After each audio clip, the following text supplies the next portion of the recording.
भारतीय आवाम पार्टी के कार्यकर्ताओं ने बिहार के राजनीति पर अपनी प्रतिक्रिया देते हुए कहा कि बिहार के वर्तमान राजनीतिक उठापटक में लोकतंत्र ही नहीं बल्कि शिक्षा, स्वास्थ्य एवं सामाजिक वातावरण के लिए भी बिहार के लिए कलंक का विषय है और इस घिनौने कृत्य से बिहार का इतिहास भी कलंकित हुआ है।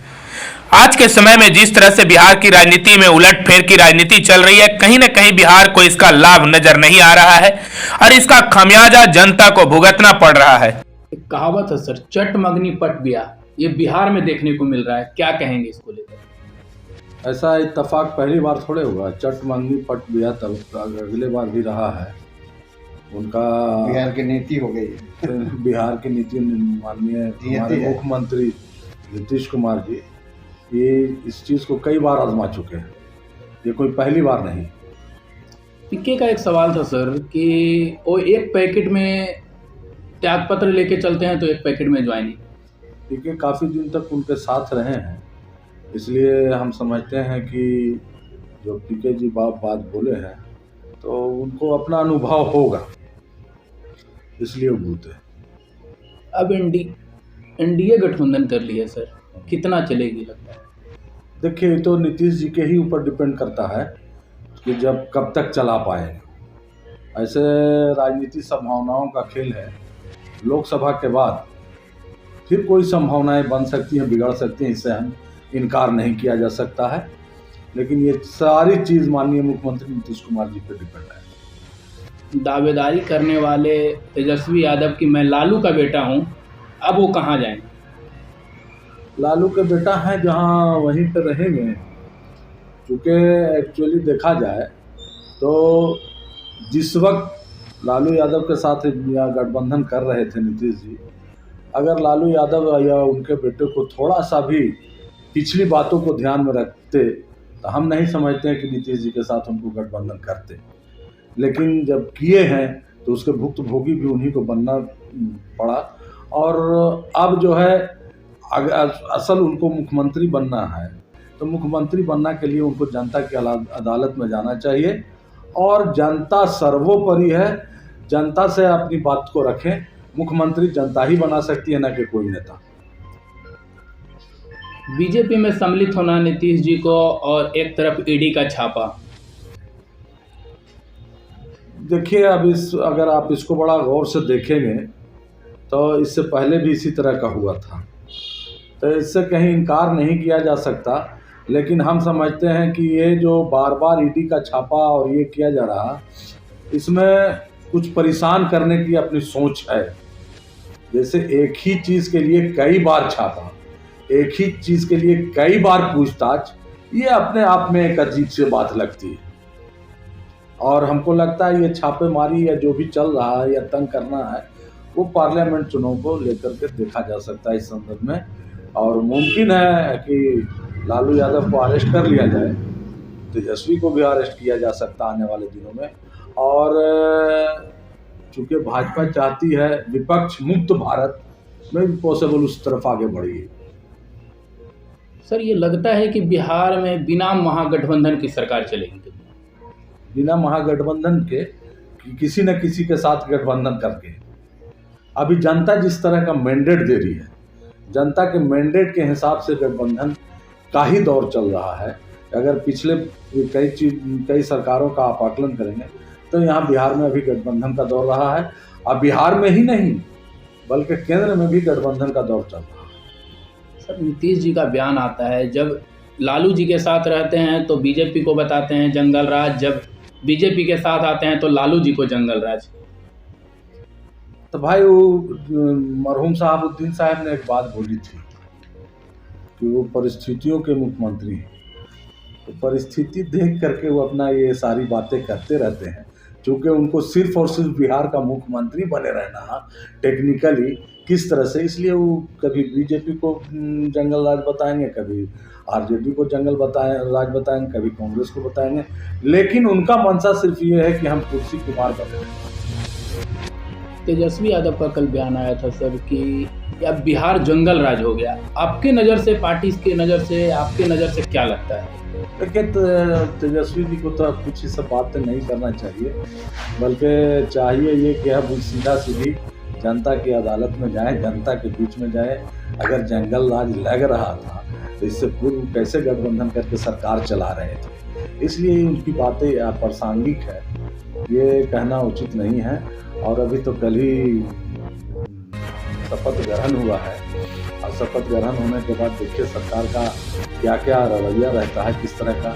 इसलिए अभी कुछ कहना वक्त से कम होगा। आपकी पार्टी किस विचार की?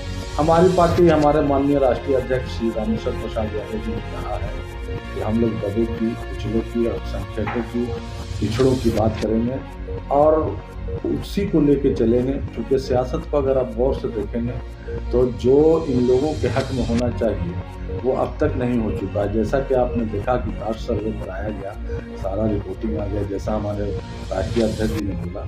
तो अब जब नीतीश जी ने करवाया था, अब उनको उस कास्ट सर्वे के हिसाब से जिसकी जितनी हिस्सेदारी होती है उसकी भागीदारी देना शुरू करें।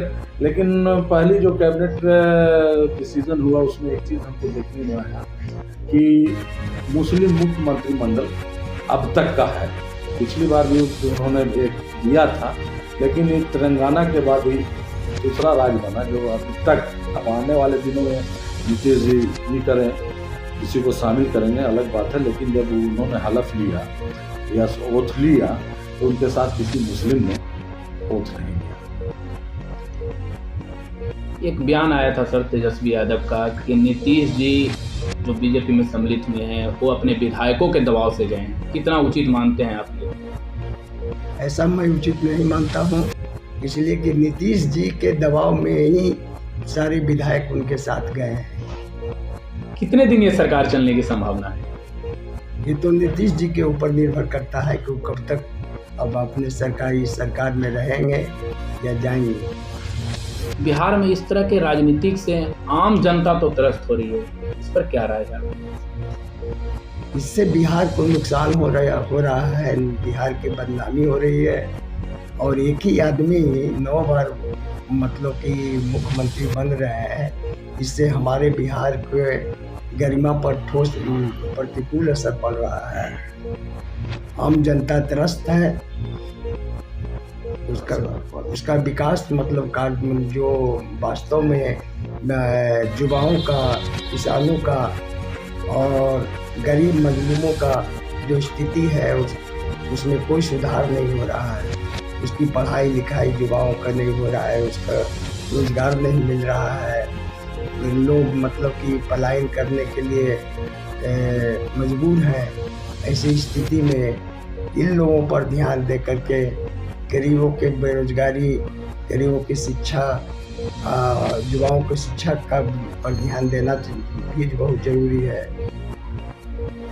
बिहार में 5 वर्ष में राजनीतिक उथल पुथल है, जनता इससे परेशान है। आपकी पार्टी जनता आपकी पार्टी पर कितना भरोसा करे? 5 वर्ष में जनता में उथल पुथल इसलिए है कि जनता में अभी ज्ञान की कमी है और नेताओं में ज्ञान की कमी है। इसलिए नेता लोग अनीति, चालाकी, बेईमानी, अन्याय और अत्याचार करने में लगे हुए हैं। इसलिए जनता उथल पुथल है और बिहार की राजनीति इसी के घेर में चल रही है। अच्छा, आने वाला समय में ऐसा नहीं लगता है कि नीतीश जी मुख्यमंत्री पद से भी लास्ट में इस्तीफा हो जाएंगे? नीतीश जी इस्तीफा देंगे नहीं, इनको माने देने के लिए बाध्य कर दिया जाएगा। आने वाला समय ऐसा आएगा। अब बिहार में विकास कितना संभव है? बिहार में विकास तब भी संभव है जब हमारे सारी जनता यहाँ आत्मज्ञानी हो जाएगी। क्योंकि अभी तो यहाँ पर जातीय उन्माद में लोग फैला हुआ है, जातीय उन्माद कर रहा है बिहार में। और हमारी पार्टी जो है वो जाति से ऊपर और पार्टी से ऊपर काम करेगी, पारदर्शी, दूरदर्शी, समदर्शी नीति की स्थापित करेगी। हर जनता और हर माने विचार लेकर चलेगी। सबकी प्रगति, सबकी सहमति और सबकी संस्कृति की रक्षा भारतीय आवाम पार्टी करेगी और सबके विचारों में लेकर हमारे राष्ट्रीय अध्यक्ष की बातों पर हम लोग आगे बढ़ेंगे। नीतीश जी को पलटने के बाद भी तेजस्वी यादव कहते हैं कि अभी भी स्वागत है।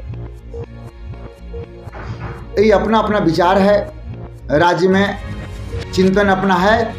तेजस्वी जी का ये चिंतन है जितना ज्ञान है उतना कहते हैं और नीतीश जी को जितना ज्ञान है उतना करते हैं।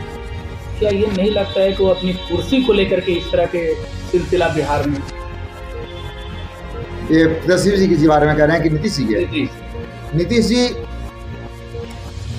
अपना चिंतन से काम करते हैं, क्योंकि नीतीश जी का चिंतन ही इतना ही है, क्योंकि उनको जनता से ज़्यादा अपने कुर्सी से प्रेम है, और कुर्सी से प्रेम होने के चलते अब जनता के कार्य या विकास के कार्यों को अपने कुर्सी के चारों ओर घुमाते हैं और उसी पर ज़्यादा वो फोकस करते हैं। इसलिए वो किसी के साथ जाएं, एनडीए के साथ जाएं या इंडी के साथ जाएं, कहीं भी जाएं, लेकिन वो मुख्यमंत्री बनते रहने का अपना प्रयास करते हैं और कुर्सी पर अपना विराजमान रहने का कार्य करते हैं।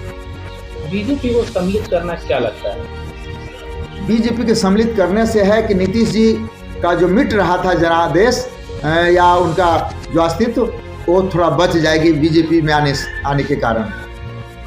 आपकी पार्टी किस तरफ से चलेगी? हमारी पार्टी, हम किसी के साथ नहीं जाएंगे, हम जनता के साथ रहेंगे और हमारा जो नीति है सत्य अहिंसा न्याय पथ मेरा रहेगा।